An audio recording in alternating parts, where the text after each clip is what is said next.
right? Okay, so I mean his background range from sport education to business, and today he's going to be unpacking what it means to actually speak with Candour and care. Make sure that you are in the right breakout room. Okay, so for now I'm just going to hand it over back to Candour. Yeah, give him a big hand. Thanks, Shane, and thanks everyone. Thanks everyone, it's good to have you here. Around a topic that just keeps coming up, you know, in my work, one of the first things I look at when I go into work in an organization is are they speaking the truth to each other? When you go to a meeting, is what they're saying in the meeting the same as what they're saying outside the meeting? And it's like a kind of a good indicator of the health of a group if the group are able to talk to each other openly. In many groups you work in, though, the group doesn't sort of quite have permission to speak openly, and so then the decisions that the group make together are often made on inferences, on guesses, on data that you're not certain about. Jack Welch, the business leader in America, said the team that sees the truth clearest generally wins. The team that sees the truth clearest generally wins, you know, in organizations. And it's tricky. When they study leaders in Australia and New Zealand, hundreds of thousands of leaders, what they find is that the behavior that troubles leaders, the behavior of all the things they study that they find most significant is that in leadership in Australia and New Zealand, there's a tendency to try and avoid saying what really needs to be said. There's a tendency to just try and work around things, to hint rather than to deal with stuff. And Australia and New Zealand are fairly forthright countries, but there's still a tendency in leaders not to say what needs to be said. When you ask leaders about that, what they'll often say is, I just want to be a nice guy, I want to be a nice woman, I just want to, you know, these are people I care about, I don't know how to be direct and caring. And if I feel like if I'm being direct that I'm sort of signaling that I don't care sometimes, but of course leaders know that if I'm signaling care all the time and I'm not being direct, that's not fair to the group either. So the dilemma is there in leadership. How do you speak front foot, cricket? How do you come forward and say what needs to be said without harming or damaging relationships?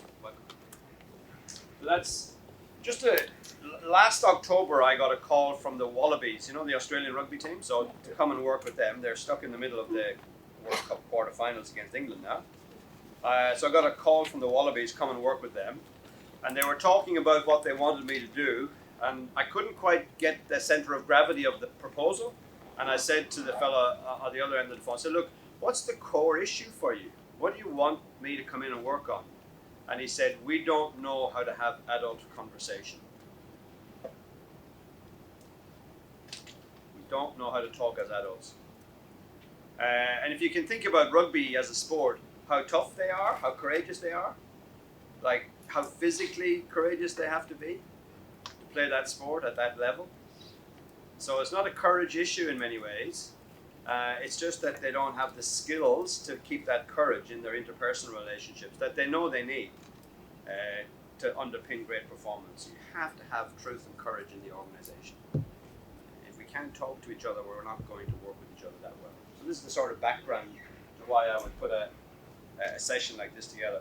Hey guys, please feel free to interrupt. You won't be interrupting me. I'd much rather if you have a question or a comment or a clarification, you're not stopping, you won't be interrupting me. I'll be really happy to hear that as we go along.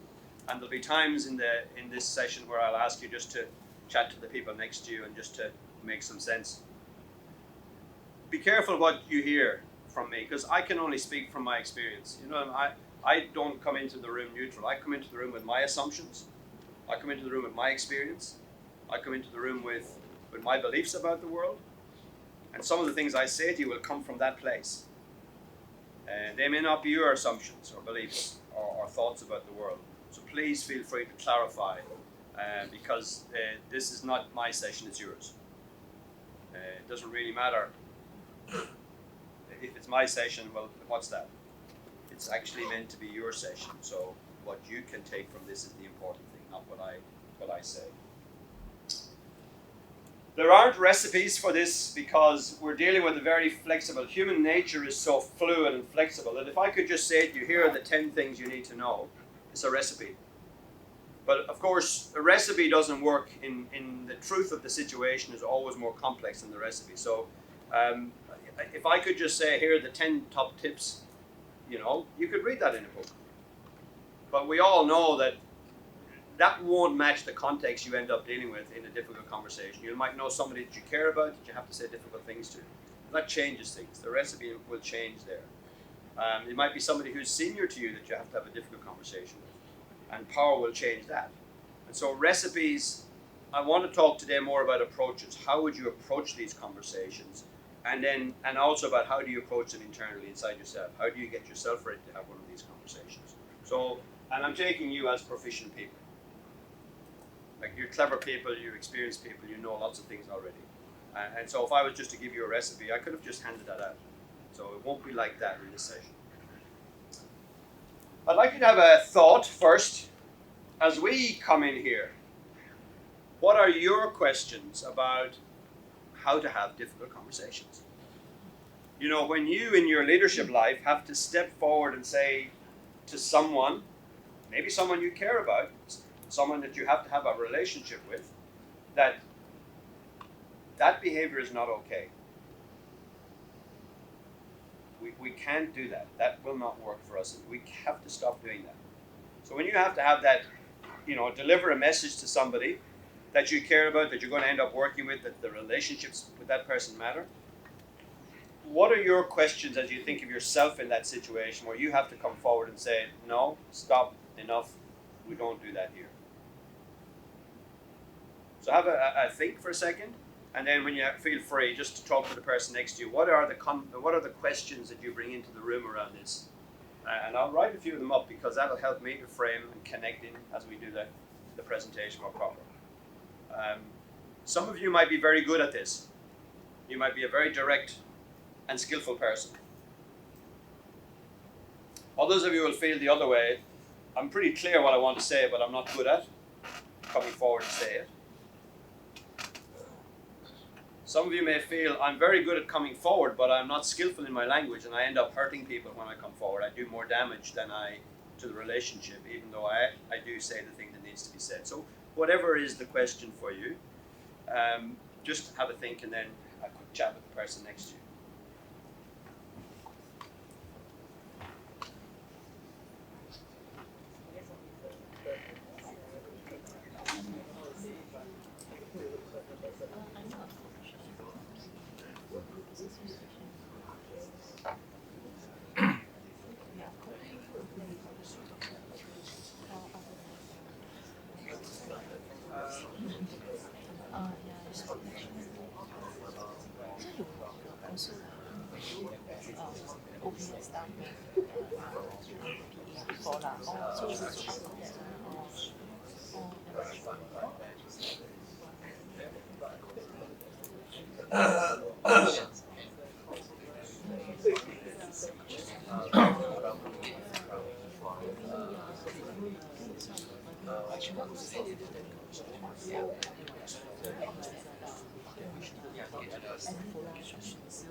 Okay. So just a flavor, if you could give me a couple of questions just to give us a sense, because you know we're all separate minds, but then there's a room that we're all here together as well. What kinds of questions that people were beginning to ask? There are no good questions or bad questions, just our questions. We're just people figuring out complex things. Anybody want to? Yeah? In a difficult situation when it comes to someone who's maybe say, wanting to quit, or team selection, or Yep. disciplinary action. Those three come to mind straight away that I've had to deal with. I don't know, try and put myself in their shoes. Is that something that you would do and work that way, try and figure out how they felt in those situations and maybe rewind and reverse engineer why they did what they did and how do you maintain empathy? How do you develop empathy in a difficult situation? You're about to tell somebody that something they've trained for, they haven't made the team, they haven't made the squad. continue working with them. But you know they're an athlete you're going to maintain a relationship with. They're important in the program, but they haven't made the squad. And the suggestion is is it a strategy of worth to actually try and come out of your own space and almost sit in their chair for a moment and think, what will it be like to hear this? How would I like to hear this? Because it's high stakes for you because you care about them and you're the coach, but it's high stakes for them because they have to hear it. When I worked in New Zealand sport, I was doing a workshop on influence, and I asked them to name somebody that had the most influence, a very influential person, because I wanted this person to do a segment of the influence workshop with me.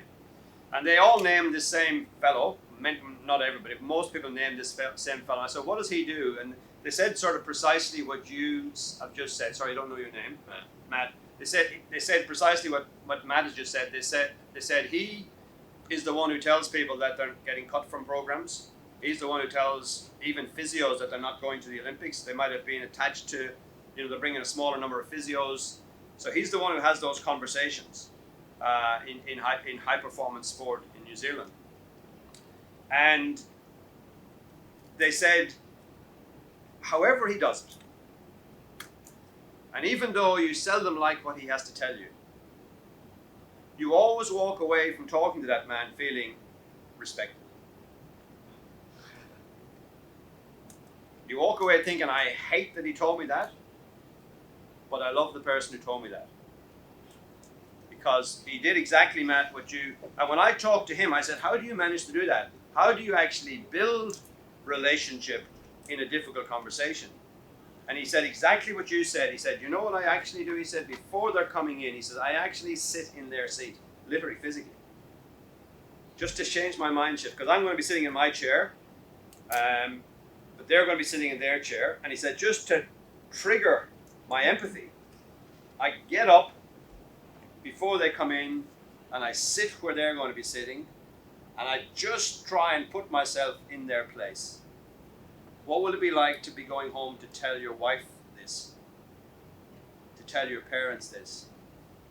What is he going to have to say tonight? She going to have to go home with tonight? And he literally runs through as best he can. Now, that's not a perfect experience. Like, you can't experience what somebody else is experiencing. But you can trigger your own empathy in ways like that. His motto on his desk, as I'm talking to him, his motto, and we heard Bang talking about mottos today and the importance of motto. His motto is a quote, and it says, everyone is fighting a battle that I know nothing about.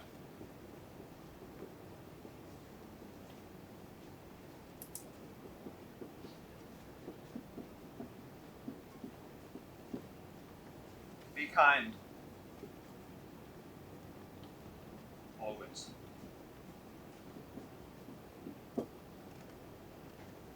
So here's this person doing really difficult things, whose motto is, remember that everyone is fighting a battle you know nothing about. When you're doing difficult things, be kind always. It's just an insight into a person who's really, really good at this.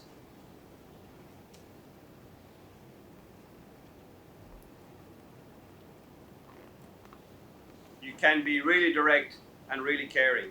Can you get a sense of it? You can be really direct and really caring. Thanks for the question, Matt. Anybody else got a question, or I just an opening up again? Sorry, what's your name? My name's Dan. Dan. When I'm having difficult conversations, I think perhaps it's part of my personality, generally in life is I'm over concerned with what people think of me. Yeah. And I think I carry that kind of that baggage with me into most of the conversations that I'll have. So Dan's comment again, powerful, courageous comment that when he's in the situation of having a difficult conversation, for his own life stories reasons, he's concerned about how people feel about him and what people think about him, and he carries that baggage, that sort of concern into the conversation, and it contaminates sometimes the space that we have to talk to the other person in. Is that a fair comment, Dan? Or perhaps how direct I'll be. Or how direct I'll be, I'll perhaps kind of go dance around the subject a little bit. Yeah. And maintain that. Yeah. Maintain the relationship. So in many ways, this fighting back against the directness that we have to show in a professional world. I'm similar, by the way, Dan. So, like, that's not an unusual. I think many of us would have that experience that I want people to like me. I want not just to like me. I just want to be kind to people. I want people to think that I'm a decent person and so on. I'm anxious about maintaining my reputation in the world as a decent human being, as a kind, as a caring person. And when I have to in my professional life step forward and say that's not good enough, that's wearing, that's taxing, that's hard, and sometimes I pull my punches because I'd rather be liked than respected. I'll pay for it with respect, but I won't let the like bleed out of the relationship. I'll let some of the risk, and it's often my own respect because I know I didn't say what I needed to say. It's my walking away from that room knowing I didn't say what needed to be said. So here's a technique, Dan, or a thought that I've found, and this is coming from top-end coaches that have taught me this. When we face that dilemma with top-end coaches, sometimes somebody will say something so extraordinary you'll think, oh my God, these guys work to a different plan to me. One of the coaches said to another coach who's similar to us, you need to change what you're loyal to. Because at the moment you're loyal to the current state. As a coach, you must be loyal to the future state. Our jobs are to be loyal to people's potential. And it's actually more kind to talk straight now so that we get somewhere that we care about than it is to let people off the hook now.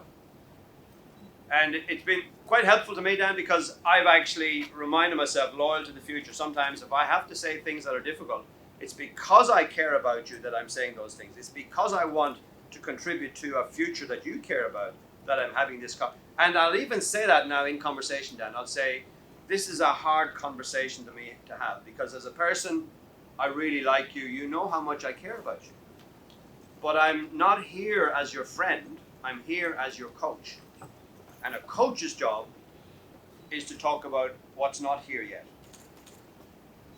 Coach's job is to move the person from the now to the next. From the current state to the better state for them. And to be deeply kind to that person, we have to be prepared to talk about things that aren't here yet. And so it sort of helps me just to prepare myself in that space to just stay with that. Because it's not because I don't care about you I'm having this conversation, it's because I do. And you can remind the other person that this might be tricky for us to talk about. Remember where it's coming from in me. This is probably hard for me to say, it's probably hard for you to hear. We need this courage because we care about what we're trying to do together. Any other just early thought? Yes? Yeah, it's quite similar to what you just said. So we are talking about making the questions objective ones so that we want to address the situations and not attacking the person. That'll come up in the presentation. It's a great question too. So observations are easier to talk about than inferences. So we never make judgment comments, lean in and say, you don't care. So if you say to somebody, you don't care about training, you're leaning into them, you're going beyond the behaviors you've seen and into deciding why they do it. So you're making a judgment comment, whereas you have been late for training for the last 4 sessions, or you've come without the right equipment. So now we can talk about that because that's as objective as we can. It's clear, it's data, it's not judgment.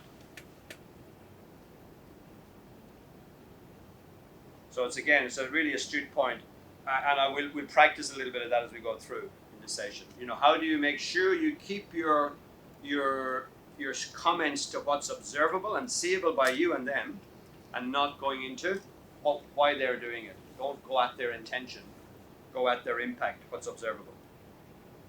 So critical thoughts, guys. Like, these are critical thoughts as we sort of go into this space. So we said 3 things: empathy, loyalty to the future, and observations, not judgments. In fact, you can all go home now. If we could do any of that, if we could get those 3 things, think of the power of those 3 things. If we could get those into our practices, we would be very strong in this space. Empathy and kindness for the person, loyalty though to their potential that isn't here yet, and skillful language that talks about observations that doesn't make judgments.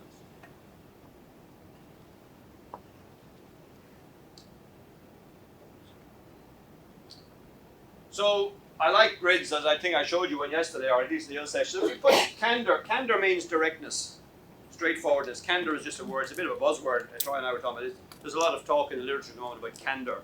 It means directness, it means straight. And care is like, you know, what we know, care is personal. You know, concern, empathy, and so on. So and sometimes we think that they're 2 ends of a spectrum, that they're the opposites of each other. You're either straight or you care. And this presentation is trying to say, no, you can have candour and care. So imagine if a culture, a group, a team, was low care, low candour. So there wasn't much care in the group, and there wasn't much clarity, directness in the group. You know, you're going to get quite a low-performing group. You're going to get a really apathetic, lost group of people. You know, you'll still get a few good people trying to do stuff, but often they'll end up leaving. You know, and always under pressure, that group will fall apart. It's not clear about what it's trying to do, and it's got no care anyway. So, but we're not going to worry about that. Hopefully, none of us are going to be there. We're not going to be there. You'll get the slides. You can also have really high candour, low care organization. Really clear, really precise, really directive. Telling everybody what they need to do. But not caring about the relationships enough. And what you'll often get in that is pretend feedback, damaging feedback, really direct feedback that damages relationships. And I won't read all these out. Essentially, the culture that will emerge is kind of compliance. I'll do it to told. You're the boss. You keep me on track. I'll do what I'm told.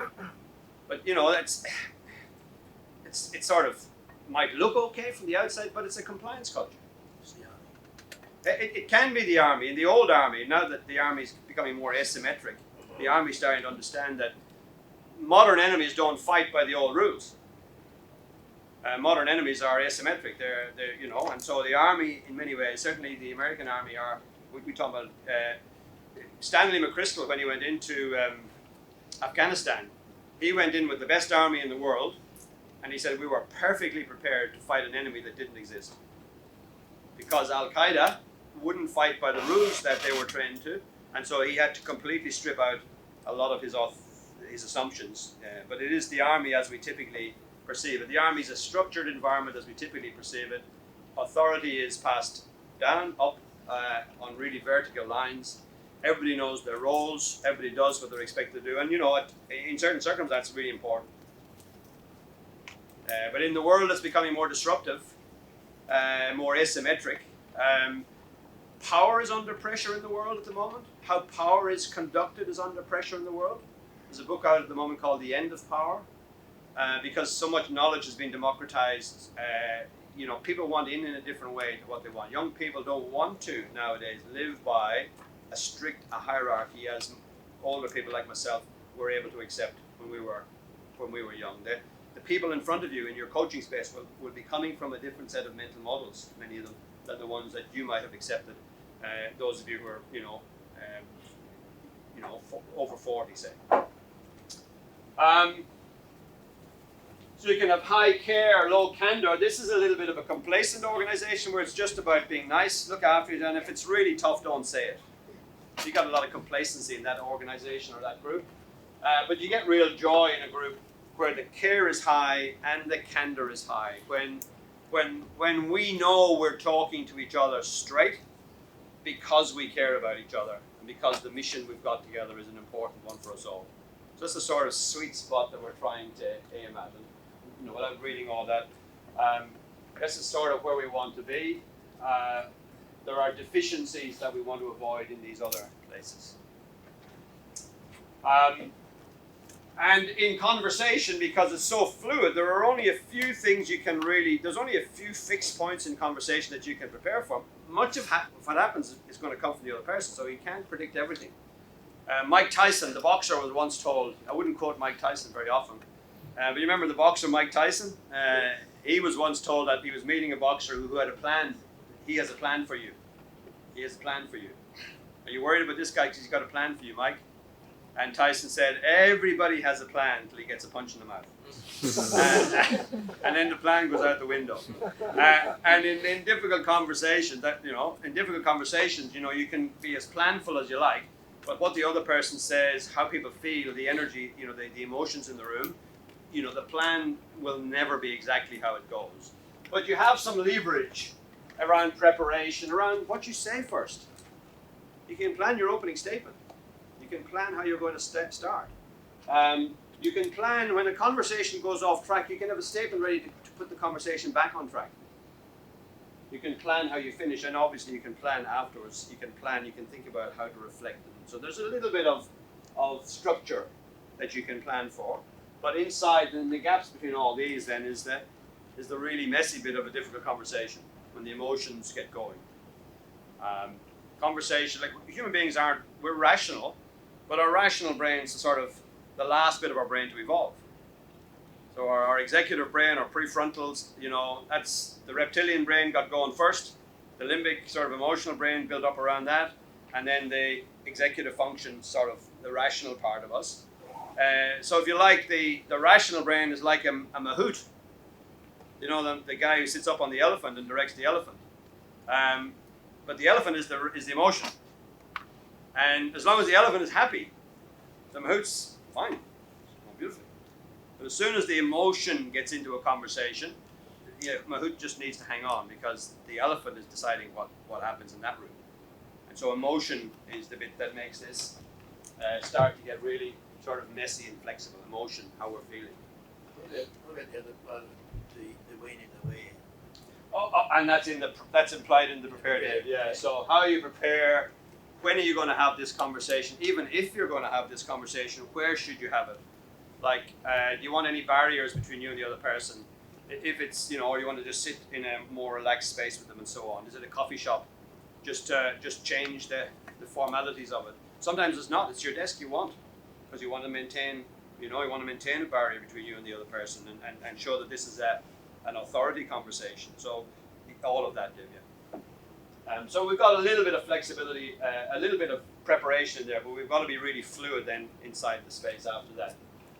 And Jim Knight, who does research on conversational intelligence, he said that the stance, the sort of internal space that we need to be in to have these conversations, and I've adapted it, I've added some,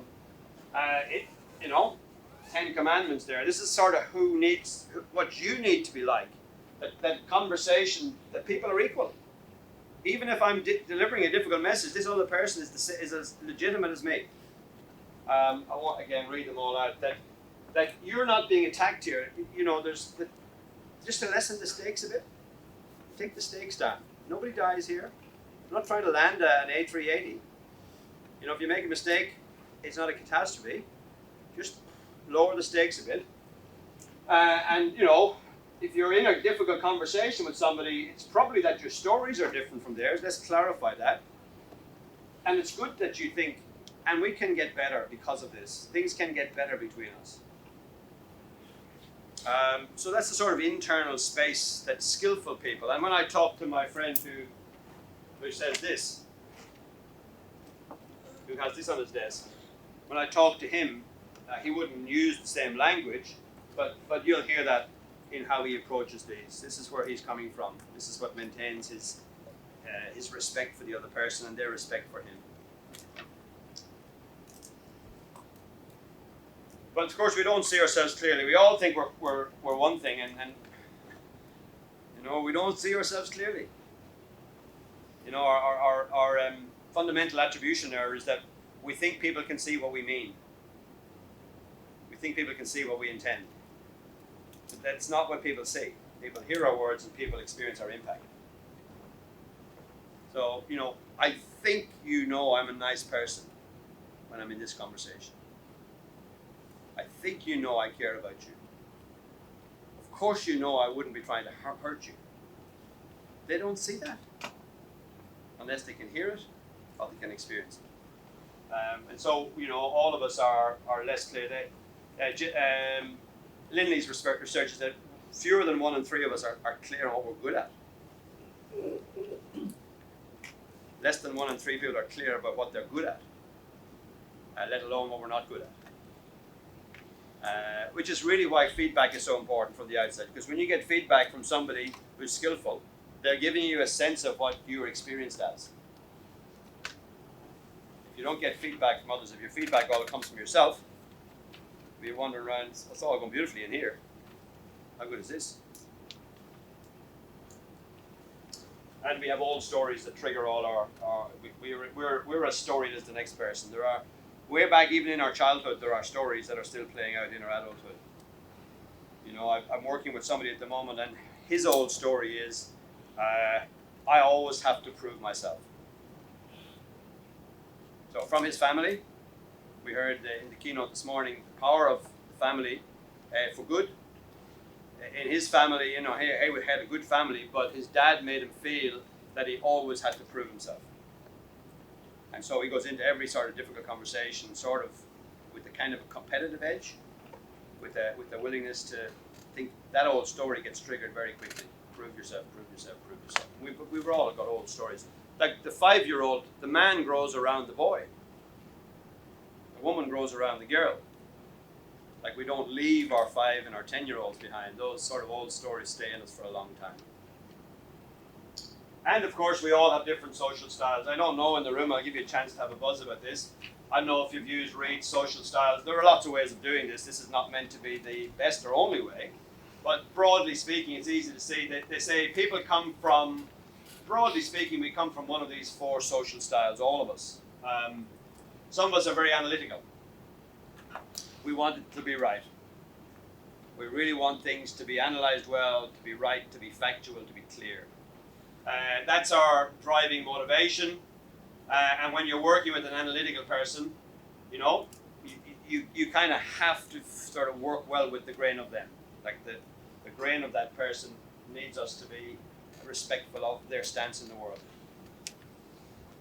Other people are really driving styles. Their drive is to get results. Can we get this done? Clear, let's get this sorted out. Move, let's go. Driving styles. And when you're working with them, there's sort of another way of working that's slightly different. Some people are amiables, but their real need is to make sure everyone's okay, including themselves. Can we all be safe here? They'll often be the peacemakers in a group, you know, and they'll often be the ones who are coming into that space. And if you're working with an expressive, they really want everybody to know that they're bad. They're really about value. Do you know how good I am? I know how good, like they're into that space of, please don't think I don't know this. They're in that sort of valued space. This is the challenge for each of these groups. The driving person often doesn't listen enough because they want to get on to the result. The driving person's trap is not to listen sometimes. So fast. The analytical person sometimes can never have enough analysis. Their stance, their problem can be just to declare, to make a stand. Because they'd like to get more data, they'd like to think about it a bit more. The amiable person, because they're trying all the time to make sure it's safe for everyone, to just take a stance, to move forward and have it going, because they're wondering, oh my God, I hope that doesn't affect anybody. Is everybody going to be okay with this? And so they tend to be slower to initiate. And the expressive person who's really about competence and value, and these are all powerful styles, by the way. Nothing's wrong with any of these styles, but knowing where you are is important. They often are so expressive about what they know that they don't check what other people know. Can you apply these to organisations as well? Well, I work with them in business, and so I do work with them in business, yeah. You could even, and I don't know the research around this, so, but I think you could even characterize organizations as a collectives sometimes. Yeah, that's what I mean. Yeah, that you might see a whole group that you say, actually, this is the social value, this is what's awarded in this organization. You could possibly even apply it to cultures, but that's a practical application rather than a researched answer. Yeah, I mean, you'll often find leaders sort of in that space. These are kind of, so these are sort of public styles. These people are not afraid to talk. These are more private styles. These people tend to be more reflective, withdrawn. These are more affective styles, and those are more power styles. So there's a lot of subtleties. If you look up social styles, you can get a little bit more stuff. But you use Myers-Briggs, you use other things, I'm sure, to sort of make similar distinctions. But for the sake of this. So if you're having a difficult conversation with somebody and you know that they're highly analytical in their approach, it's quite important that you frame what you have to say in a way that they can hear it properly.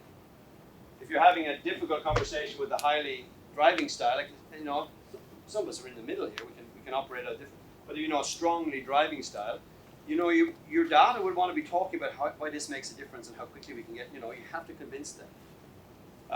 If you're having a difficult conversation with these guys, you know, you have to prepare your conversation. The other person is in the room with you too. And so some sort of sense of who they are is quite helpful. Just have a quick break, guys. Just have a quick chat. That's a lot coming from the front before we get into some more practical things here. But just have a chat just to get this sort of sound of my voice out of your head for a second, and tell each other what you're thinking, or just think if you want.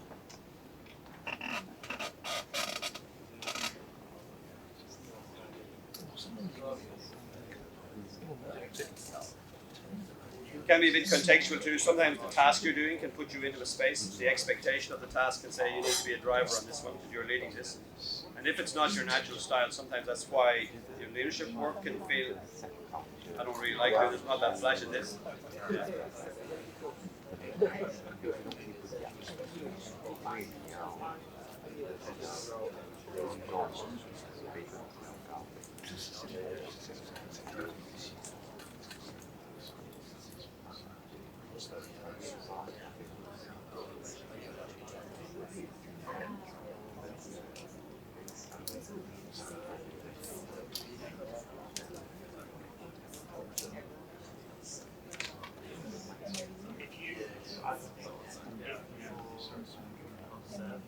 I'd be concerned about upsetting making sure that that communication honest comes out with a positive outcome. Yeah, I mean, certainly when we come together, you're going to experience all four. But even for you, contextually, and yeah, you don't get, these are not labels that, you know, you are this, you are this. These are sort of energies that, and you know, as you get more experience, you learn how to sort of swim in the whole river. Yeah, yeah. So you know, you could be, ideally, if you drew a circle there, you might be trying to get to that space. Yeah. But it's like left-handed and right-handed. You'd probably have a slight default style. If I, under pressure, or I might default into one of these four styles more than the other. Okay. Anybody need to say anything or want to say anything, or are we comfortable just to move on into, like, the key principles I think are starting to emerge. I'm really emerging from you, not from me. The key principles it's around empathy and around. And then for a bit of fun, you know, in the literature there are 10 different difficult kinds of people you have to deal with from time to time, and you know, we're probably that ourselves sometimes. So the tank is the person who just rolls over the top of you. So you're in a conversation, you know, like a tank, literally they roll over the top of you. So you're starting to have a conversation, there she goes. The sniper just drops in the little quiet little, from 100 meters, you just got you. And it's the next day and you're still worried about it. The next day you're still worried. And it actually almost gets worse the longer it leaves because they've just got a little comment in that really kills you. The know-it-all is generally somebody who does know a lot. And they outflank you all the time with knowledge. Oh, haven't you read that? Oh, sorry. Okay, sorry. I would have assumed you read that. I didn't even get breakfast this morning. You ask me what I've read. I think I know it all as a different person. They can only talk general, really. And once you probe, you find out, hold on a second, you don't know what this actually looks like on the ground. You've got this beautiful, sounds very impressive, starting a conversation. You get away with it because people think, oh my God, that's very powerful. But when you get down to the nitty gritty, you don't know how to talk. You can talk, you can't walk this. So that's a different person. And we're all annoyed and deal with these different kinds of people. The grenade. That's the person that if you do the wrong thing, it blows up on you. You pull the pin out of this person, if you say the wrong thing, it might be 10-second delay, but it's going to blow up, right? We know them as well. And they're sort of obvious styles. These ones are actually quite difficult too to deal with. The yes person, the person just agrees with everything. Can you please disagree with me? Like, give me something to work with here. And if you're having a difficult conversation with the other person and you're trying to say something important, they're saying, yes. Oh, thank you. So, yeah, great. Gee, Brendan, I'm really glad you told me. Yeah. Can I leave now? Right? So they don't give you anything. The maybe person, they've never seen a fence they didn't want to sit on. The fence sitters? They'll they just sit on the fence. They don't go one way or the other, so you don't know how to work with them. The no person who's, they're against everybody. A whiner, they're only happy when they're unhappy. So that's the person, in an organization who's always complaining. And if you solve things, it doesn't matter because they'll have another thing behind them. If you solve it, it'll be another thing. If you solve it, another thing. And that can be really annoying. And then the nothing person is like a black hole in physics, Doesn't matter what energy goes into it, nothing comes back out. And they often wear you down in leadership because you keep trying to reach them. And they keep saying, come again, mate, come again, give me more, right? So they're that person. And many of you would have good strategies for some of that, but there'll be one or two of those types that you find probably particularly tricky to deal with. I don't know, again, which ones you find tricky to deal with. I suppose the self-reflective question would be, which one do you become yourself when you're not at your best? Which one do we become ourselves when we're not at our best? Under pressure, our behavior sometimes breaks down under pressure. We become the thing that we're not that proud of. So anyway, there's just a little bit of thought there, and you'll all, as you listen to that, usually you're putting names in. You're putting in people's names. You're putting in, oh, that's what she's like. That's what he's like. If you ever write names on this, don't leave it on a photocopier. Because it would be a lethal weapon in the wrong hands. Talk about a grenade, that would be a lethal weapon. But we all deal with tricky people all the time, and but they're still people, and they're still fighting battles that we know nothing about. And the fact that they're a tank doesn't allow us to say, it doesn't really matter. I could be unkind to her. Because then we're lower, then we lessen ourselves. Then the behavior is a race to the bottom. When in fact leadership is trying to rise the tide, rising tide, lifting all the boats, trying to create the best environment, as again we heard in the keynote this morning, creating the best environment for the best behavior so that the people can flourish. So we don't fight on their terms, we fight on the terms of our values and our ethics and our deeper hopes. There's always a choice. This is Viktor Frankl. Again, many of you have known and have read books. Viktor Frankl was an Austrian psychiatrist who was imprisoned by the Germans during the war. And they took everything from him, his titles, his name, his family. He was in a hard labor camp, not an extermination camp, so a hard labor camp. And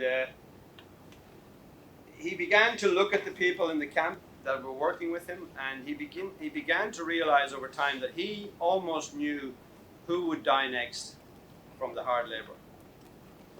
He would watch people going out into these work details in the morning, and he had a fair idea who wouldn't make it back in that day. And he attributed that in the end to meaning.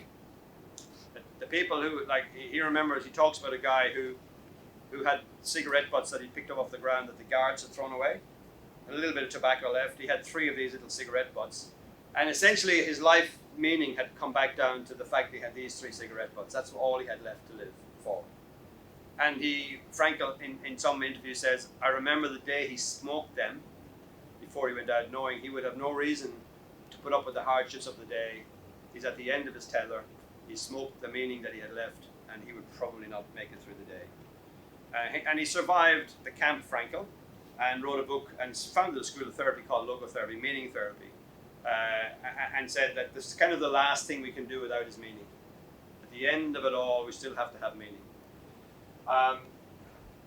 The other really powerful thing that Frankel talks about is choice. One day when he was being beaten by a guard of 19 or 20 years of age, beating this psychiatrist in a chair, he looked at the guard and he had a moment of inspiration when he thought, I'm freer than you.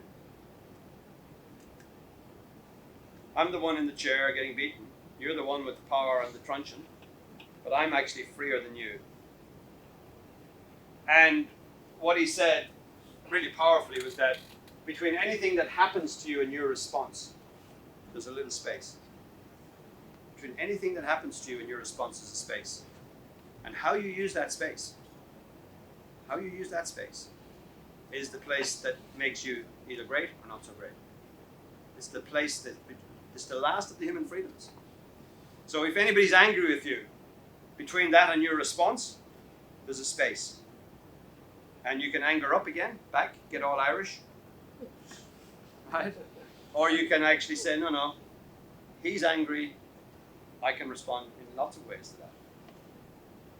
And people who are really skillful at difficult conversations, they don't let the space get shut down easily. They have comments, they have ways of keeping the space open, so that the room has room for everybody to breathe in, not like a telephone box or something. Between stimulus and response, there is a space. And in that space is our power, often the last of our powers, to choose our response. And in our response lies the growth and freedom that we're given of. So we've asked you already to think about, are you more hint and hope in conversation, or are you more say and slay? So some people are say and slay, I just say it directly. Yeah, but everybody's dying. You're not skillful. So that's say and slay. Hint and hope is just put the vibe out there, hope everybody picks it up. Talk to the whole team when you really only want to be talking to one person. That's hint and hope.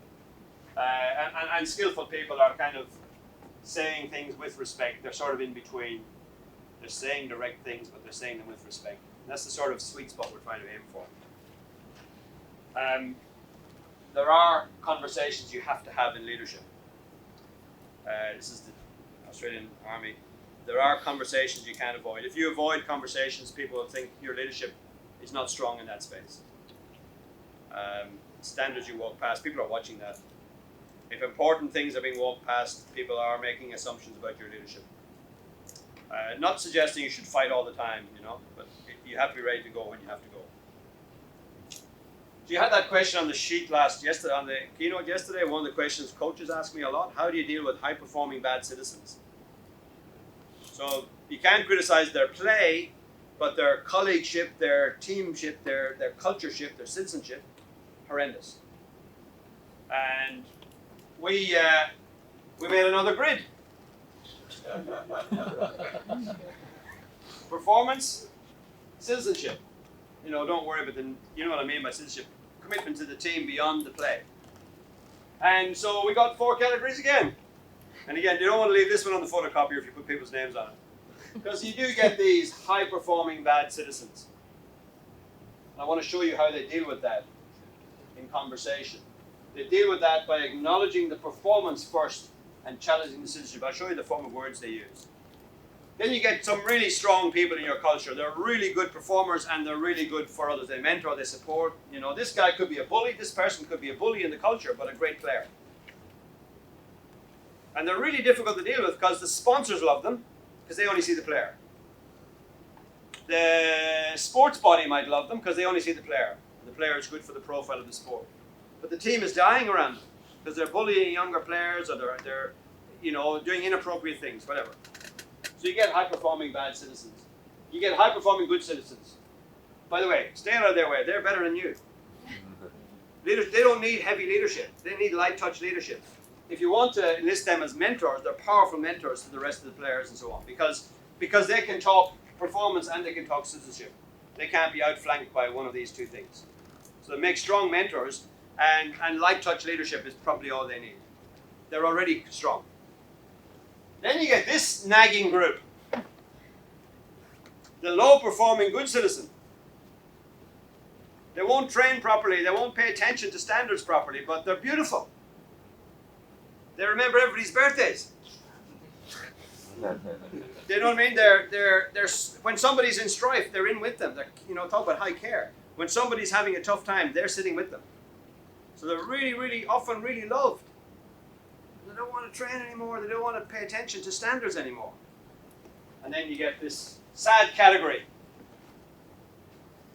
The question the coaches ask me: how did they get into the program? Who let them in? I reckon that it's a case of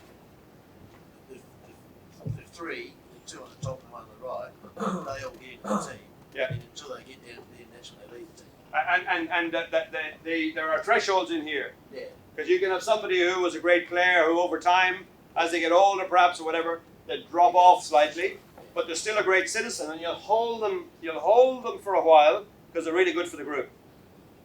But then let's say you had a whole generation of them aging together and you're holding them for a while, this is who am I telling guys, right? You're in this space. But so the questions start to become, where are the thresholds? Because these are not just 4 categories, these are sort of tolerances. That's a performance conversation. That person needs to leave the team. Because they're killing the culture and they're not delivering anything. There is no reason, other than weakness. If somebody's really down here, now, somebody can drop a little bit on citizenship. We live with that for a while. And we have conversations. In fact, exactly as you said, Dave, this is where the conversation starts. When it gets to a place, we can't drop any more on this. This is some issues that we need to address. And the same with performance. Performance can drop back. And for a while that's okay, we let it, but there's a threshold where no, we need to have a conversation now. This is where these message delivery conversations, we have to be prepared to go there when the thresholds are reached. So I asked the coaches to put in their words how they would start a conversation with her and how they would start a conversation with her or him. And here's what the coaches came up with. They said you try to bend the strength back on itself. If they're strong on performance, bend that back on culture. So I really admire the commitment you give to getting everything out of yourself in training. You leave nothing to chance. You're actually an example in this group of commitment and discipline and excellence in your training. What I want to talk to you about, though, is how to use that same commitment example. See the skill getting bent back on itself? How do you use that in leading within this culture more broadly? Because that's where your journey is. That's where your growth and commitment lies. This is the sort of, now, we'd all put this in our own language. That was what they came up with. This is maybe 6 coaches working in a workshop with me.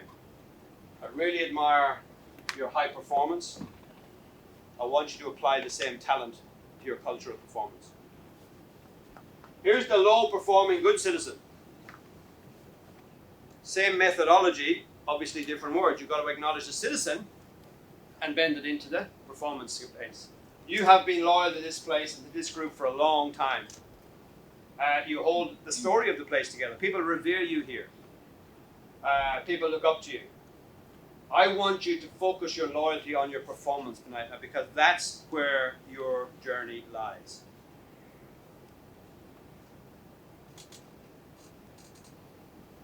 If you do that flexing right, I think you can say difficult things, direct things, while acknowledging that the person, without doing anything to disrespect the person.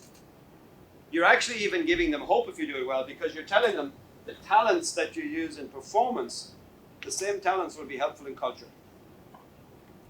Commitment, dedication. culture now. Loyalty, care, loyalty to performance now. So you're actually almost telling them the pathway, you're starting the conversation about how they can do what you want them to do. Of course, this is all predicated on one thing, and that is that we have performance standards that we can talk about, and that we have cultural standards, citizenship standards that we can talk about. In sports, I find often we have really clear performance standards. We can have the performance conversation pretty clear. And I mean behavioral standards, things that people can say, not just the values, behaviors, data, like really discussable, observable things.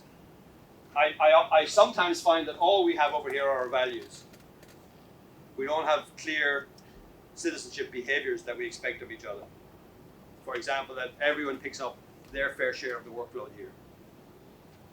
That it's a privilege to wear the shirt, and part of that privilege means senior players mentoring younger players and making sure that they're brought into the space well. You know, whatever those standards are. So explicit standards in the cultural space. Not a big labor issue of 40 standards. 3, 4, 5 key behaviors. Because that becomes the data that you'll be able to talk about when you're having a difficult conversation. Because it's behavioral standards we're talking about. And I can tell you, you haven't been at training on time for the last for 4 of the last 5 sessions. And it's a standard here that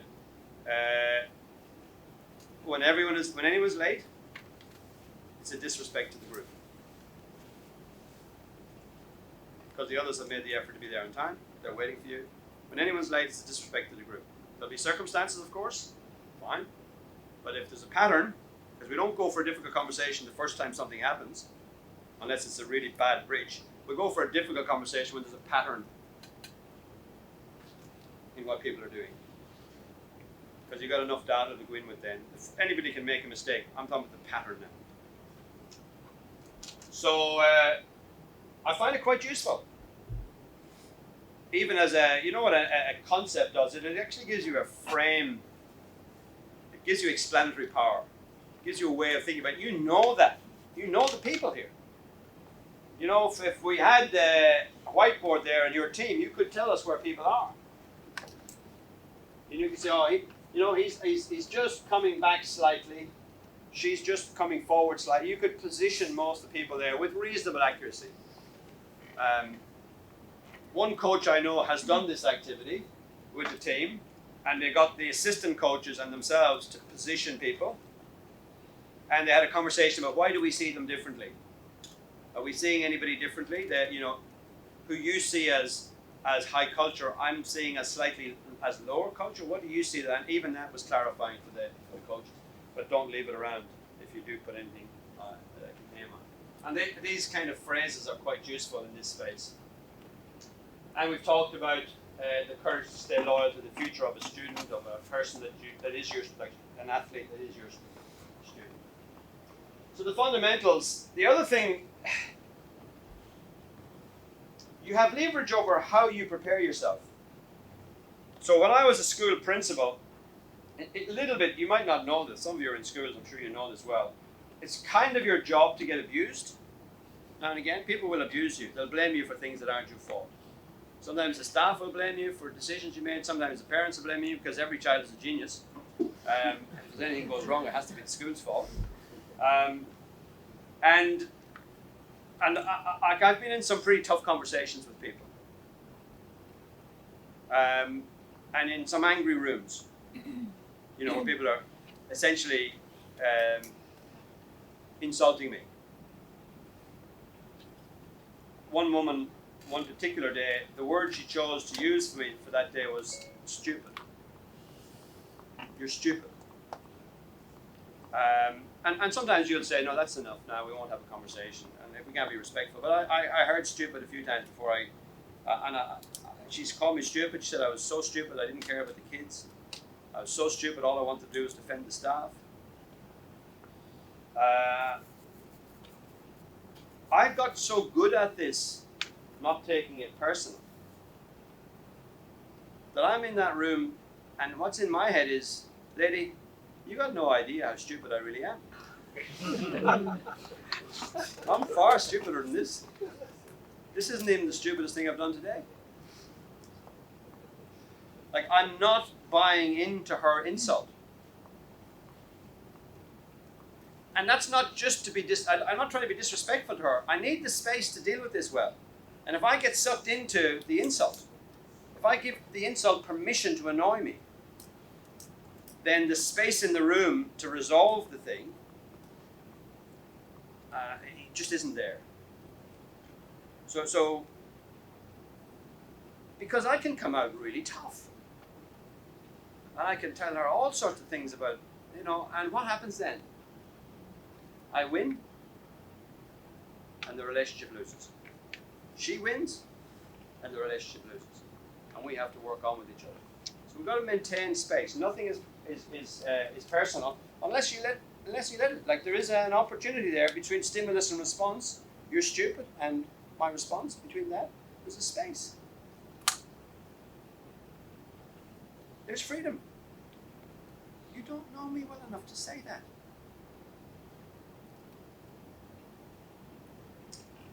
And it's really important that, and this is in the literature around Patterson and Grenny and others who've written around difficult conversations, when they study people who are great at difficult conversations, these are people who manage to maintain the campfire, who set up mutuality, mutual purpose and mutual respect in a conversation, and all the way through it, maintain that mutuality.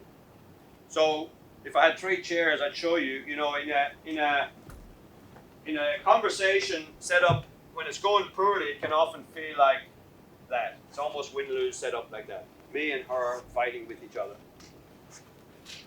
When you have a campfire, when you have mutuality, like we're both here to talk about your daughter, Jessica. We won't agree what's right for Jessica, but please understand that we both care. I know you care as her mother. This is the conversation with that woman calling me stupid. I know you care as her mother. You need to know that I care as her principal. But we don't agree on what to do for her, but we agree that we care for her. And if we can't agree on that, we shouldn't be in this room together. If you don't think that I'm here with the best intention for your daughter, there's no point in you even being in this school. And so setting up mutual purpose and mutual respect are fundamental. The first time somebody comes in for the difficult conversation, set the campfire. So Troy's come in to talk about he's a great guy, but he's dropped off on his standards. And let's just talk about working colleagues. We're working colleagues, but we're not getting on with each other this year. You're letting me down, I'm letting you down. We're not getting on with each other this year. But we've been strong in the past, right? And I need to talk to Troy. I have a supervisory role. I need to sit down and talk to Troy about that. What am I going to say? I'm going to say at the start of the conversation, to try and get the campfire burning, I'm going to say, mate, we have been so strong in the past. The things I've learned from you and the work we've done together, there's been power in our relationship. There's been power in what we've done together. And I consider you a person that I've learned from and that I've valued. But we're not learning and valuing from each other anymore. And I want to get back there. I want to be back where we've been with each other. So you were loyal to our future. I'm flagging that we have a future. And I need to talk about that now. The powerful thing to do is to set a campfire, to set mutuality in the conversation. And it's every conversation has a campfire. There's a me and a me. You have to create the we. Otherwise, it'll be a win-lose. Somebody will get powerful, somebody will get disrespectful, and somebody will use authority. Somebody will lose. Get a campfire going. Early in the conversation. Remember, this is awkward for us. Probably not. We don't want to have this conversation, but remember what we're trying to do here. Remember why we need this courage. We care about the program. We just have different stories at the moment, and we need to have the courage to talk about them because we care about the program. Campfire.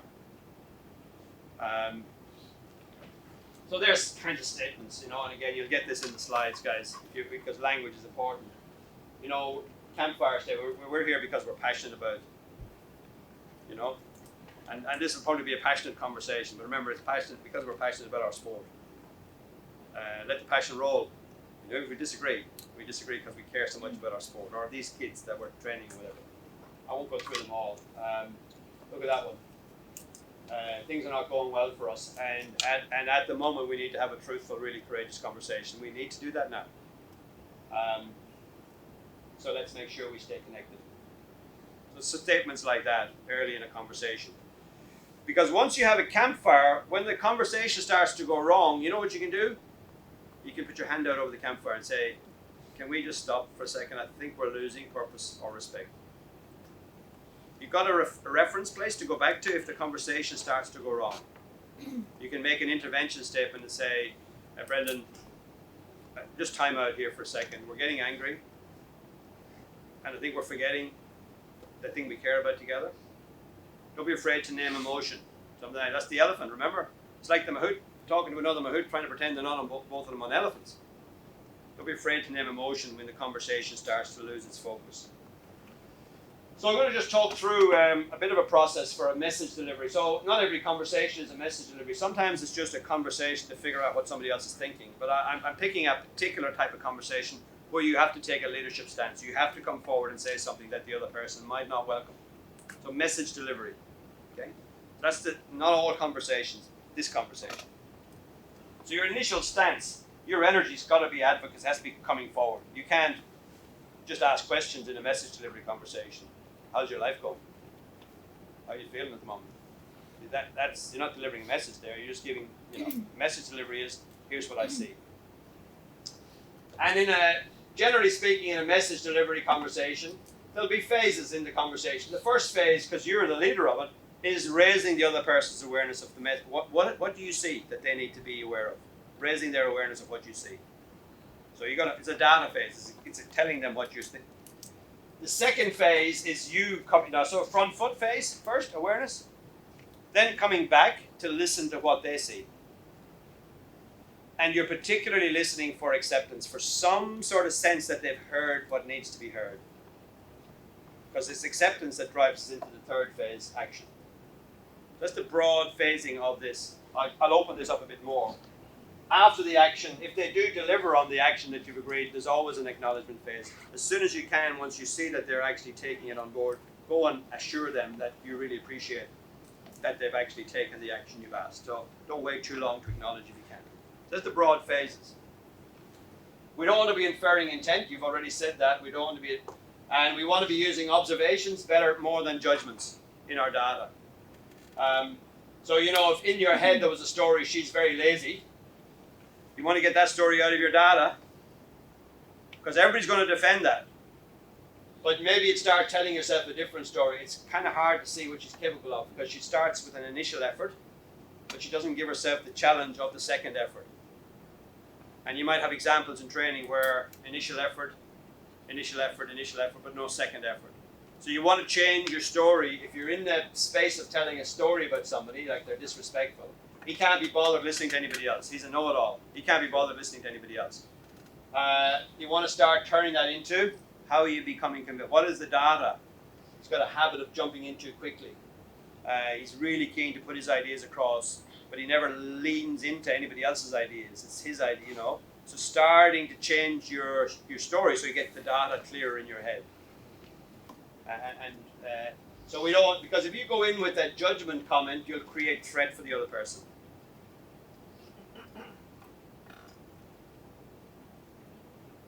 You judge someone, they'll create threat. They'll go into fight, flight, freeze. The adrenaline will kick in, and they'll generally go into fight, flight, freeze.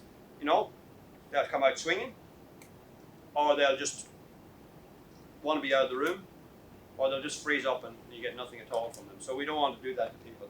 But we don't want them to be comfortable either in these situations. We need them to be in a challenge state.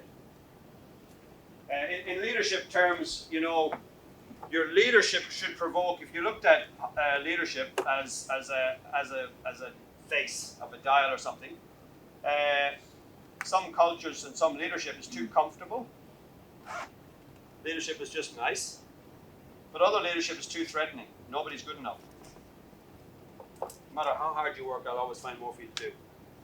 And so if you put your leadership energy into comfort, your group won't learn. It's just happy talk. But if you tip too far, you get your leadership into threat where nobody actually feels good enough. The place is just dying with threat. And there's no learning in threat. In threat, you're like a whiteboard. Your mind is like a whiteboard, just surviving. And so leadership energy is always trying to find challenge. The zone of proximal development in education, Vygotsky, like the thing we can do next that's within our reach. That's hard to do, but it's within our reach. So we're always trying to find language in these situations that's direct and challenging, but we don't want to threaten. And we don't want to not say anything. So it's just the sort of framing of our language.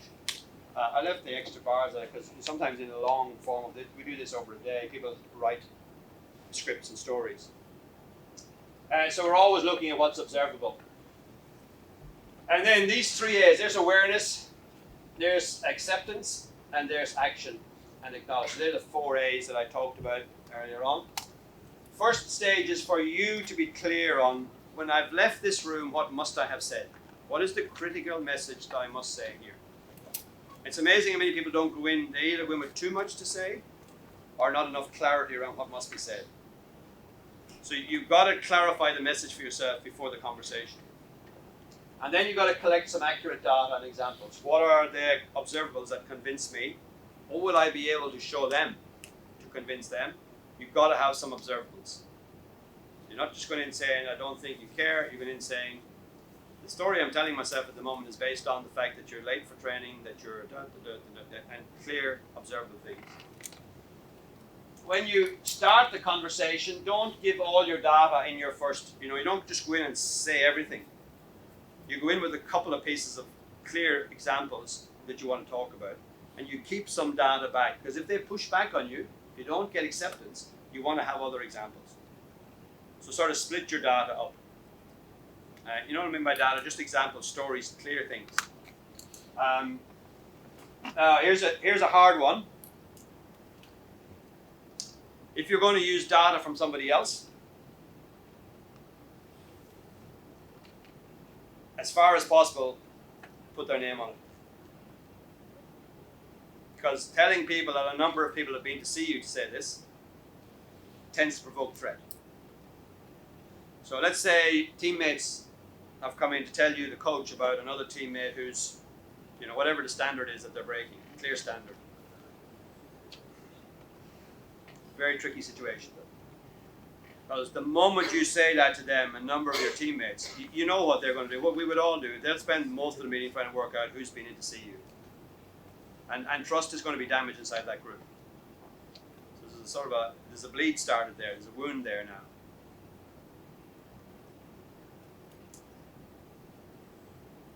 That's a hard one for leaders often, because sometimes people come to you and say, I don't want you to use this data.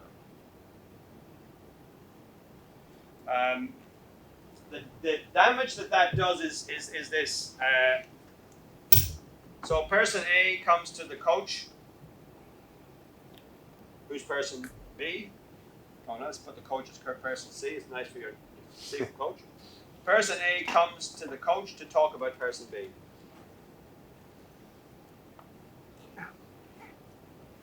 And the coach then, with sort of that data, has to go and have a conversation if they decide to with person B. What that's called is a triangle, obviously. Triangle is a strong geometric shape, but it's a weak conversational shape. Because the fact that person A has been to the coach is going to have an effect on person B. And in the strongest cultures I work in, one of the rules is no triangles. We're always aiming for no triangles. So we're always trying to say to the people, can you find a way of saying that to hurt yourself? Peer accountability on that diagram yesterday. Or I'll come with you if you want to have that conversation with them. Because a triangle doesn't mean not 3 people. It means that the person who's getting the feedback is getting it from the person who did the observation. Yeah. If the secondary source data come from boss, and you don't have the opportunity to verify it, Yeah. so how do you present this data to the If you don't have the opportunity to verify data, so it's not primary data, you haven't seen it, it's not clear data for you, it's dangerous. And so the person who gave me the data, I would be seeking verification from the person who gave me the data. And the best thing I'd be saying to them is, will you come and say this to them with me? Or will you go and see them yourself and talk to them? In a mature place, if we're having a difficulty, we'll be talking. We won't be transacting it through another person. It just becomes, it's almost a denial of natural justice, but it's also trust damaging. If we know that, because the other thing it leads to is that people who have access to leadership then have enormous power. Because they can go above you and say things, and if you don't have the same access, you've got no control over the story about you that the other person is getting. And so in broad terms, we're trying to cut down triangles in organizations. So remember this cycling example I gave yesterday of the young person coming off the track, going to the data analyst. What's she doing as she hits the corner? Did I give that example in the keynote? Now, that could have been a triangle, because you've gone to the sports scientist to check the data. The sports scientist then could have gone to the coach, and the coach could have gone to the lead athlete. But they didn't. They went together. It's okay to go and check. It's okay to verify. But she went with her. She went with them in the end. And so there's a real robustness to what they did. I've got another question there. You make the assumption that most of the things about conversations and talking about organisation, a lot of times in Singapore there's the bigger group called the community of the sport. Yep. And when I say the bigger group, they're not actually that big, it's quite a small group. So there's situations where, let's say social media, people have their opinions how the team's playing and they come through. Yeah. And you make the assumption that you'll still be able to have a conversation with people, make comments about your coaching, that sort of stuff. Do you know what I mean? It's easy enough to do in the organisation and within your team. So the outside body, the media is reflecting, is commenting in on your performance. No, not the media, No. people in the community. So- Actual other coaches or other people who are directly involved. Even inside your national sports association community? Yes. Yeah, so yes. people outside your direct team. Yeah. But they inside are your- the coaching players Yeah. who are within the team as well, so they obviously, if they're negative towards his coach, then they're Yeah. obviously influencing the players who they also coach, right? Yeah. That's it. So It's what's a the bit question, hard- Jeff? It's a whole lot harder conversation necessary. Do we always have to have that conversation with those people? Do we just ignore it? Yeah, I mean, so Because the advice is saying, well, stay, just don't worry about it, just ignore it. yeah, so the only time you would have a difficult conversation is if you needed to. Yeah. Like if things could get better because you had it, Yeah. you'd have it. But if you're getting feedback and chatter from bodies outside who don't know the truth of the team, that's that sort of between stimulus and response, there is a space. And you say, you know what? It's uninformed chatter. It's noise. It's not going to affect us unless we let it affect us. So it's exactly that. Yeah, I'm with you 100%. The only time you will have a difficult conversation is when it actually matters to, team cohesion, performance, whatever it is, and you just literally, there's a pattern there that you have to. And the other point about it is, like we said, with you have to stay in your circle of influence. You can't change everybody's opinion, but you better be acting on where you have influence. Like, so there's a circle of concern. That's this is Covey's work, and the circle of influence. All of us have a circle of concern. All the things we're worried about, some of the noise, all the things we're worried about, and then all of us have a smaller circle of influence. Things we can actually do something about. And if you're going to get dragged out into your circle of concern, I mean, that's not in Covey's work on highly effective people. He said highly effective people put their energy where they have influence. And because they do that over and over and over again, their influence expands. As people come to realize Dave's a guy who gets things done, Dave's a guy who doesn't worry about stuff he can't affect. And so if you put your energy into your influence, and so let's say the team would know, we have influence over our training, we have influence over the way we talk to the media, we have influence over certain things, other things we can't influence. And nowadays, the social media scenario, like talk about circle of concern, it's a universe of concern. Every idiot with the phone has a view. Don't be too disparaging there, but like seriously. But then there are, so it's just get in there, get tight there. What's our circle of influence here? Yeah. And you know, it came up in the leadership group yesterday. Some of you would have been at the leadership session. You know, waiting for the system to change, or actually changing the piece of the system you're in. Getting a few people who think like you together and actually changing. That's got some agency in it. That's got some power in it. Hoping that the leaders understand things and change things. It's kind of giving away your power. Yeah, sorry, but the last bit is though that the overlap is that the player is the player now or the players who are being influenced by the other coach. Yeah. And also having to influence by me. So Now it's affecting us. That's the overlap. We're into a conversation now. Yeah. So another coach is affecting a player. It's inside your program. Yeah. So another coach is affecting a player. If the player is affected and it's your player, now we have a conversation with the other coach. Because there's an impact and you have leverage. Yeah. But if it's just noise and the player said I'm not worrying about him, no problem. Like in your life generally, guys, work out where you can influence. Where do you have leverage in your life generally? So, you know, I've got good leverage with my 3 children, so I better be putting lots of attention into my children because I've got some leverage left with my children. They're adults, but I'm still leveraging them. I've got leverage in my work to some extent, so I put a lot of energy in there. I can't control Donald Trump's tweets. I got no leverage there. Neither can he. You said I can't control lots of things in the world, you know, that are really big. But many people working with leverage on the things they can control can become a movement that actually has a bigger leverage. And in many ways, collaborations around the environment or all around the world will have to connect up for us to impact climate change. Lots of people taking the leverage that they can have. Or we can just look at the problems and lament. So leverage is critical into that. Okay, so what I hope you can do, guys, we've got 15 minutes left or so. What I'd love you to get a chance to do is try to find language yourself around how you would start a difficult conversation. So developing an opening statement, for example. If you were trying to give a message to a coach or to an athlete, say, you could go coach, you could go whatever.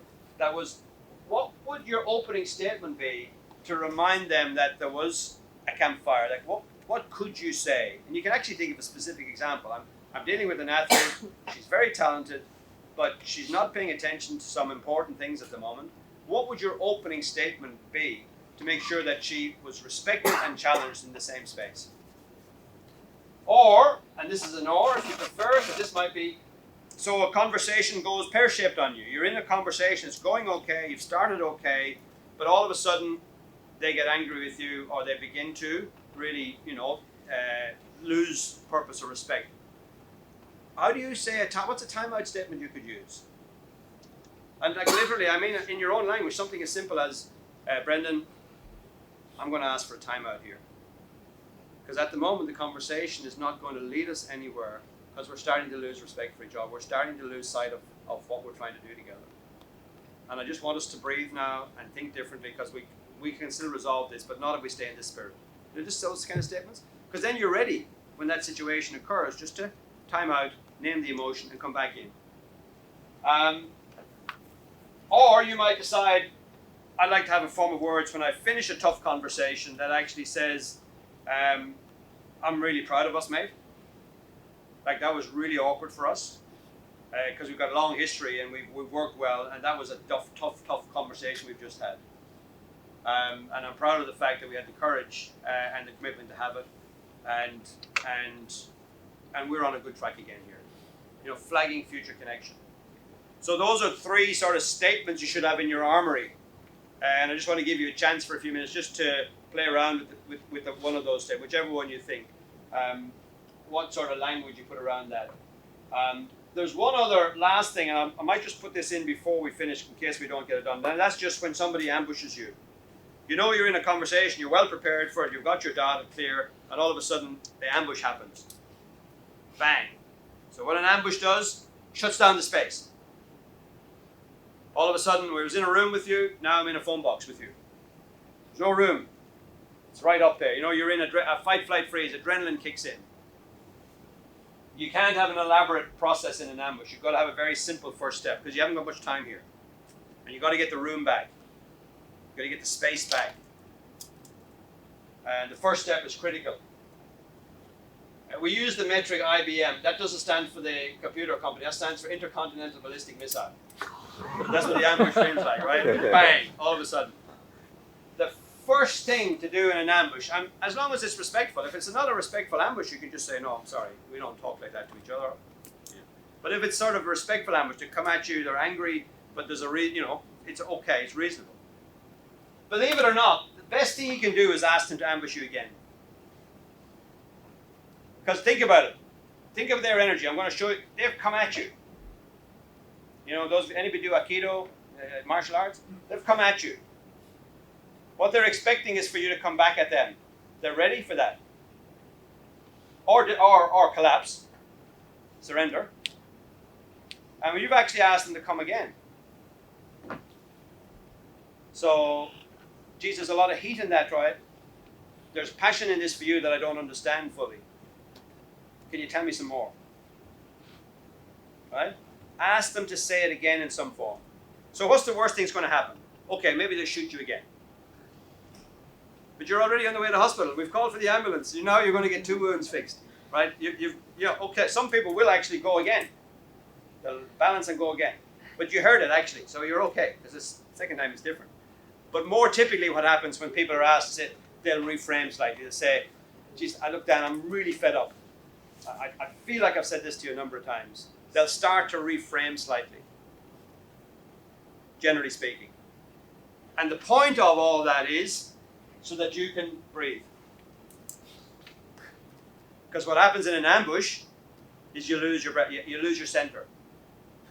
Adrenaline decenters us. And so you just want a breath. Because from breath we can work. And when we're ready, we've had our breath. They've gone on with their second ambush. Had our breath. Come into the conversation. Come into the conversation with a statement that restores. Say, it's hard to hear. What are we trying to resolve here? Get the campfire. Come forward with something that establishes some mutuality. So IBM. I've tested it, this little simple technique. So I got a message from the World Cup last year, 2 years, maybe 3 years ago now, from a national rowing program. And of all I'd spent hours with this coach and hours and hours and hours. The message I got back from Austria, whenever the world champs were on, was, we got this many medals. Thanks for your support. He's probably sending that message to lots of people. But in his PS at the bottom line was, IBM, bloody marvelous. Because he said several times inside the pressure of competition, he felt like reacting to an ambush by just murdering somebody. You know, he's such a big, tough guy. And his instinctive response is just to slaughter the person who ambushes him. You think, that's a knife. This is a knife. Right? He's that guy. And he said, I just talked myself down. I gave them a chance to say it. I stayed centered. And I came forward. And we got better outcomes. So, you know, in practice, in pressure, it can be very, very helpful. Okay? Simple technique, sounds like, but you all know what ambushes are like. Try it out. Send me an email if it works for you, because over time you can get better at not letting the room get shut down on you. So can I just get you, Shane, we've got about 7 minutes left. So can I just give you a chance just to talk a little bit around maybe a statement. What might you say? Because my language or the language of coaches from somewhere else is their language, but your language is probably more important. And pick one of those and possibly just what I might say is what. Have a bit of a... Yes, please. This is all because you want to have a conversation. Yes. The alternative is to write something.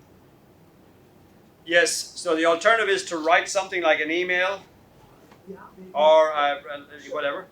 The difficulty is nowadays that most of what you've experienced from my words today have been supplemented by my physicality. And when you write something, the tone The body language is not in the writing. And we don't want that. Well, you're a very skillful man. We want your body language. Except that it's how people make meaning. Like they say in 0.04 of a second, we work out, is this a friend or a foe? Like not that long ago, we had to make a very quick judgment, and we're used to making meaning from the totality of, like, the medium is part of the message, in the old saying. And maybe if you feel that you're angry with somebody, maybe you want to strip away the tone of voice, the body language, and just put something very clean and dispassionate. That could be a situation. But if you're trying to build and restore relationship, in some of the business I work in, they say if it's longer than 4 lines, it's a conversation. Because it starts to become too many ways they can interpret you in an email. And if it's longer than 4 lines, if it can be really crisp and clear and it can be done in 4 lines, 4 lines is their message, it's not, there's no magic number here. But if it's longer than 4 lines, you should probably be picking up the phone at least, because that gives them the tone of your voice. Or having a meeting, because that gives them both the tone and your generosity. And you don't know how to read them. You've delivered a message, but you don't know what they've experienced. So you're sitting happily thinking, beautiful, done it. They're crying. Or they're angry. But when you are writing, you will have time to think about how you're going to say, what you're going to say, and so on. And so when you're writing, it's clarifying for you. And that might be a really good way of getting the critical message clear in your own head. What would I need to say to this person? If the writing can hold it, fine. And like this is what I'm saying, there's no recipe. This is an approach. Different things will work in different circumstances. Thank you. Anyway, sorry, yes? So we talked about having a conversation, but what if the other party refuses to meet, or they just avoid, or they walk out of the room, and then how do you take it from there? So the other person refuses to meet with you? I mean, or they walk out of the room during a meeting. If they walk out of the room during a meeting, that's okay, because we can reconvene. We can say, look, whatever was wrong in that room doesn't have to be in the next room. How would you like to meet? Because I still want to have that conversation. Now, I mean, if you're in leadership, you know, they would have to say, I don't accept your leadership, to refuse to come into the room with you. And that's a significant thing for people to say, I do not accept you as my coach. That's a significant thing for them to say. So that goes back to what I was saying before about social media. They don't accept Your authority or your expertise as a coach. Because it's been should on. be coaching a national team type thing. Yeah. That's what I'm saying. They would never have a conversation Sorry, they would never have a conversation with you about that or after that? with me at all because of that. Because they don't accept me as a national coach. That sort of thing. So, I'm trying to connect these two questions together, make sure I do justice to both if I can. Mine's actually more of a, let's say the head coach versus, not versus, but head coach trying to tell something to one of the assistant coaches. Assistant coach, head coach, assistant coach. And just say a little bit more then. Like, let's say our program is heading in this direction, but one of the assistant coaches is doing something else, and he's like, hey, you need to come back here. Yep. But if they refuse to meet, then how do we go from there? Yeah, well, I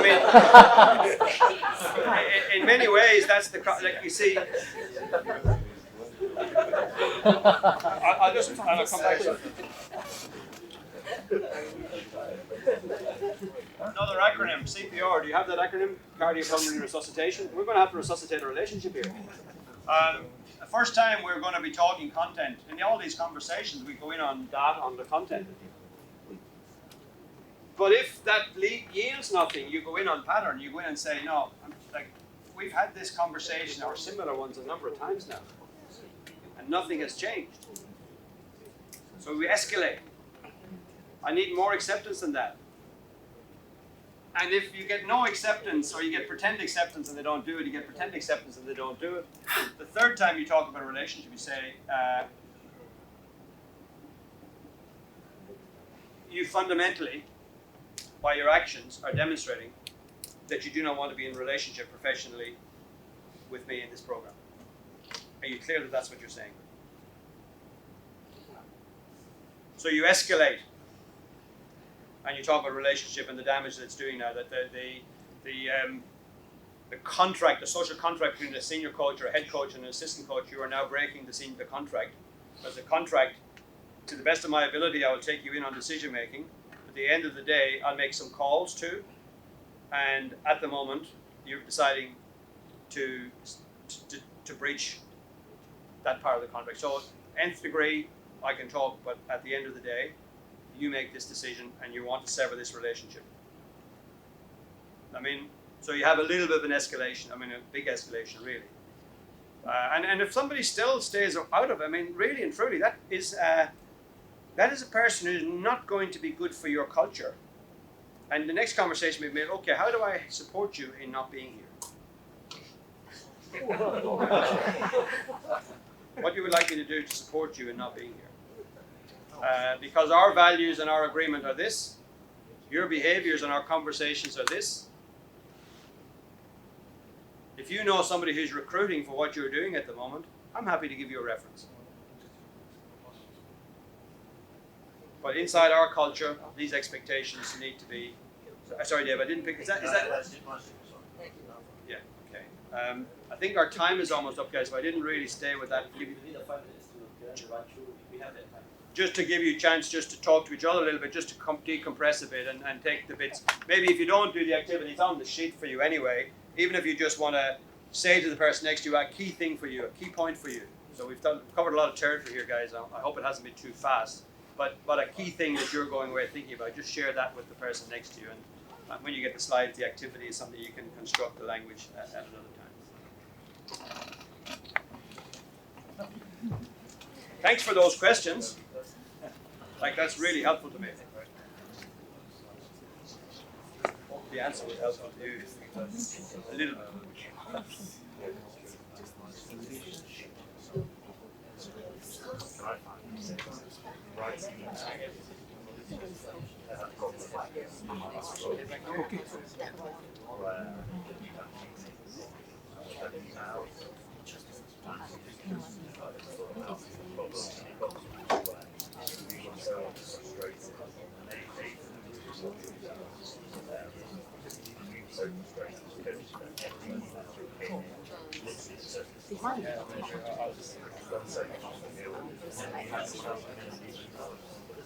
Okay.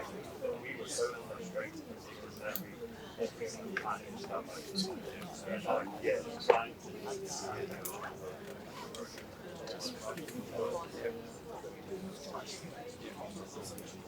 You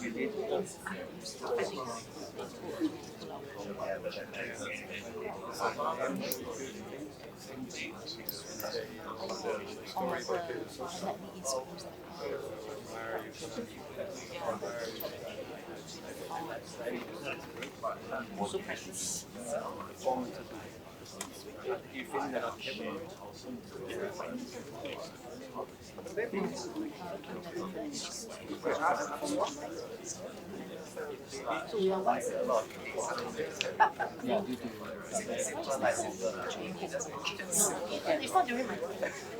So now we are finding very hard. So it's a journey to you have to tell them what then you send to the person. Would they even if it's gender?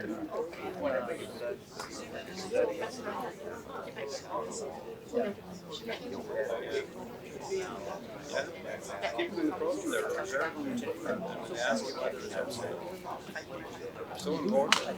It's great to have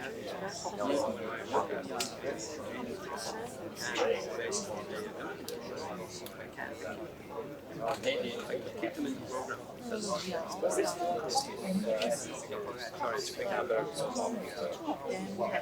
Okay, thanks everyone. Thank you for all the questions and so on. I hope there was enough in there. The slides hopefully will capture it and remind you of the things that you wanted to remember.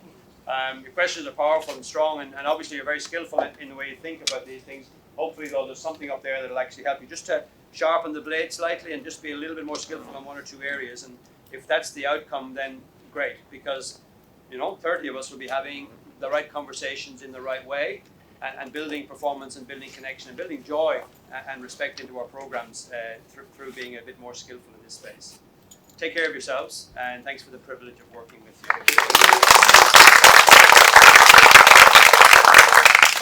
Thank you, Brendan, for this enriching sharing. So I think even for myself, as I was going through all this, I was personally also reflecting on how I can actually infuse some of this learning into my own relationships with the country. So actually I encourage you guys to do the same thing. So before we leave today, right, can I get you guys, as you go out, to scan your phone on the QR code over there and fill in the feedback form for us. And you can actually go back to for lunch to the area outside Agora Hall. So at 2:15 p.m. we're going to have a panel discussion with the 3 keynote speakers. So other our head Ask the other two. Ask questions to the other two. You get your questions. Get it. And I will encourage you guys also to log into Slido if you didn't manage to log in yesterday. The code is C4222. So if you have any questions that you haven't yet been able to ask, you can actually log in your questions right now. Okay, thank you very much.